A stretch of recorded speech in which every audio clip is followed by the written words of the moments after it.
buenas noches. Muchas gracias por acompañarnos este sábado para hablar de política en este programa Visto Bueno Televisión. Hoy vamos a platicar de temas muy interesantes, desde la gobernabilidad, que se ha puesto en jaque en algunos estados de la República, en Guerrero, en Michoacán, por el tema de las protestas estudiantiles, las declaraciones del Baester Gordillo, que en verdad son para ponerla en un diván y estudiarlas a fondo, y también la gira por Europa que tuvo el presidente electo de México, Enrique Peña Nieto. Para platicar de todos estos temas, saludo con muchísimo gusto a Natividad Castrejón. Nati, ¿cómo estás? Buenas noches. Hola, ¿qué tal, Pepe? Buenas noches en sus casas. Carmen Larrieta, ¿cómo estás? Bien, Pepe, buenas noches, gracias. Un saludarte, muchas igualmente, gracias. Igualmente. Licenciado Gerardo Rodríguez, ¿cómo estás? Hola, Pepe, buenas noches. Muy bien, muchas gracias. Aquí Por saludarte. Una semana más, igualmente. Y el licenciado Juan Manuel Sepúlveda, ¿cómo estás, Juan? Bien, bien, te saludo y también a todo el auditorio. Bueno. Y aprovechando los saludos, queremos saludar a la Escuela Francisco I. Madero, al Salón Tercero A, que nos acompaña hoy en este estudio, y muchos saludos a ellos, a sus papás, a sus profesores, a su escuela. Sean bienvenidos en este estudio. Si les parece bien, vamos a ver algunos videos de este tema para entrar en materia y abrir la discusión. Vamos a ver lo que ha pasado en Michoacán a raíz de las protestas estudiantiles. No estoy en esa disposición. No estoy en esa disposición porque ya lo hicimos una ocasión como una manifestación de buena voluntad y un mensaje a los muchachos que aplicaremos la ley. En el caso de San Nicolás de Hidalgo, una de las casas del estudiante, que aplicaremos la ley y que, bueno, en esa ocasión les dábamos la oportunidad de que no fueran a cometer el mismo error. Pero el repetir esto cíclicamente, crónicamente, obviamente pues nos hace ser sujetos de burla y que perdamos toda autoridad moral inclusive. No, es decir, la idea es de que cumplamos las disposiciones. Es decir, ya las autoridades judiciales tendrán obviamente que ver caso por caso, y ya está en manos de ellos, y vamos a dejar en manos de las autoridades judiciales ese capítulo. Es decir, no es placentero este tipo de cuestiones, pero bueno, pues tenemos obviamente que cumplir la ley, y además es una demanda ciudadana muy airada la que nos está empujando, pues independientemente que sea nuestra obligación, a tomar estas decisiones.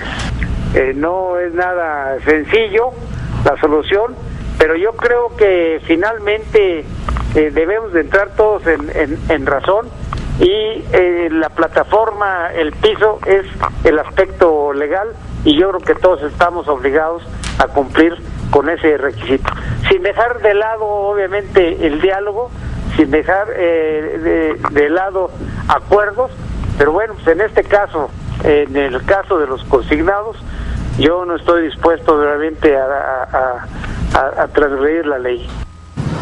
Y es que vale la pena decir que este no es un caso local o que se circunscribe a Michoacán. Creo que alude a la capacidad del Estado a responder a demandas sociales que en este caso pues, salen en toda proporción incluso de la ley. Es decir, estudiantes que reclaman no solo la salida del gobernador, sino echar abajo la ley laboral, algunas modificaciones al esquema educativo local, pero para ello toman más de 80 autobuses, cierran y asfixian a la ciudad de Morelia.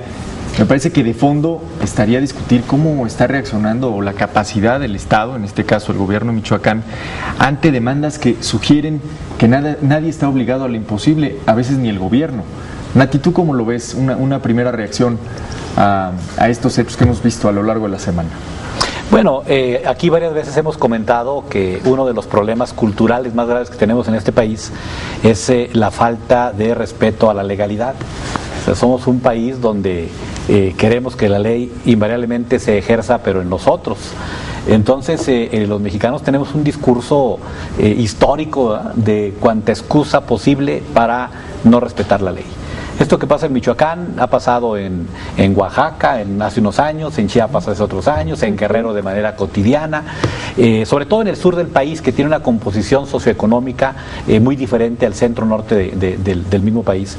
Pero en el fondo está esa convicción interna de millones de mexicanos de que la ley no es un espacio común para todos en donde la tenemos que respetar, ¿no? Sino que cualquier razón, real o no, puede ser argumento suficiente para violentarla. Y en el fondo, pues lo que haga el gobernador como ejecutivo, en este caso en Michoacán o en cualquier otro estado, en el fondo pues va contracorriente de lo que dicen los usos y costumbres de muchos mexicanos y también de muchos líderes políticos que han aprendido a hacer de la violación sistemática a la ley, de la movilización popular, un modus vivendi. Entonces, por desgracia, es mucho más que un conflicto meramente estudiantil o educativo. Parece, Gerardo, que estamos ante lo más pulido de la industria del chantaje y también el síndrome del 68, ¿no? Es decir, un Estado que se quedó ciscado en cuanto al uso de la fuerza pública para siempre, al grado de no poder hacer cumplir la ley cuando se ponen en jaque derechos de terceros. Claro. Por ejemplo, aquí se violaron, la gente que quería de ir a Patzingán, a Morelia, no podía hacerlo y tenía que pagar peaje a la gente que había tomado las casetas. ¿Cómo lo ves?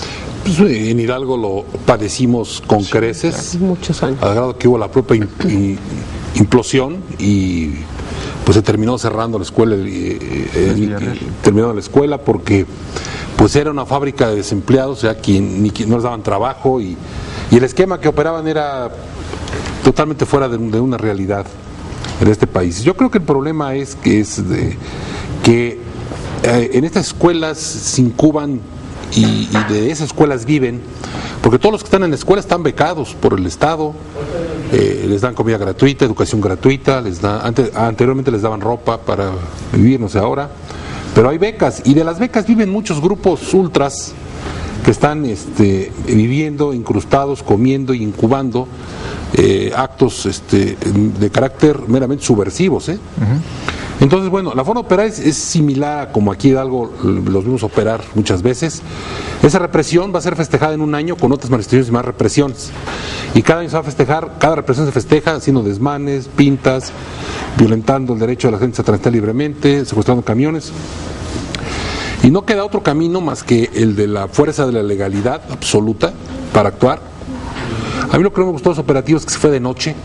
Es muy riesgoso hacer un operativo de noche porque no tiene los elementos claros para evitar abusos, excesos o para poner en riesgo la seguridad tanto de las fuerzas del orden como de los estudiantes, pero la legalidad por encima de todo, o sea, actuar con firmeza. Siempre empieza el modus operandi, empieza una escuela a operar y empiezan a irse de todo el país a llegar a apoyar ese movimiento, a vivir de movimiento.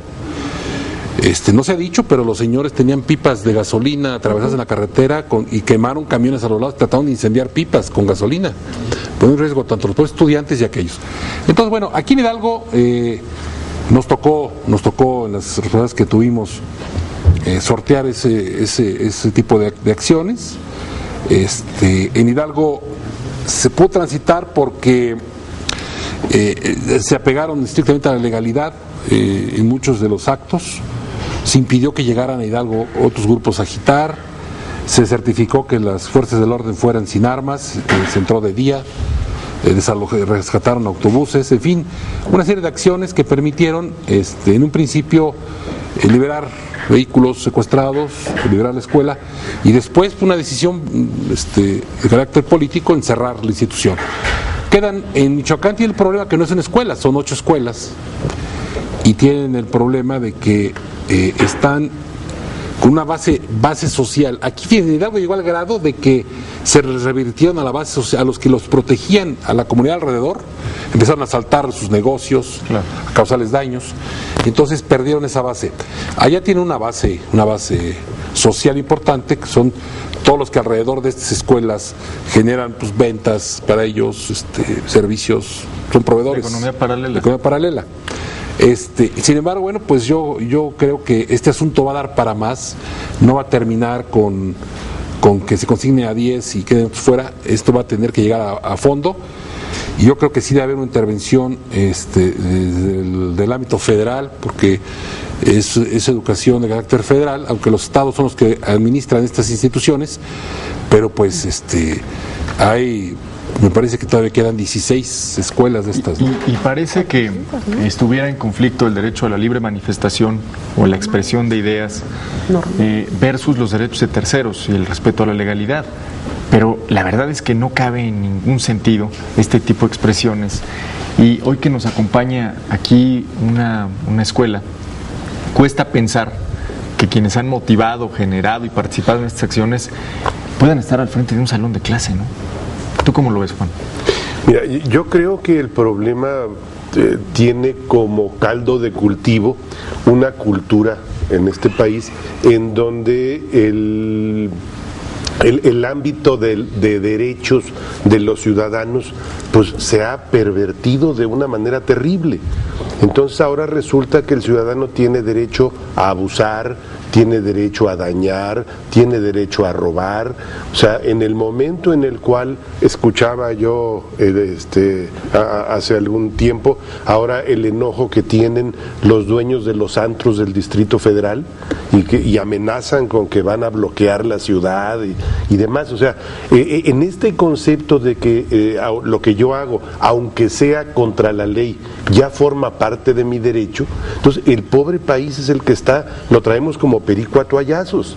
Entonces, vaya, no me extraña que ya haya voces que digan que bueno, que es una barbaridad que se les impida a los jóvenes que roben autobuses, que los quemen. Digo, cuando yo veo las imágenes de la manera como se defienden de, entre comillas, estos jóvenes ¿sí? del desalojo, o sea, en primer lugar, estaban ilegalmente apoderados de una institución. O sea, una cosa es que la usen, una cosa es que disfruten de las instalaciones para efectos educativos y otra cosa es que la tengan secuestrada, digo, aun cuando con la aclaración de que el secuestro se da solamente entre personas, desde luego.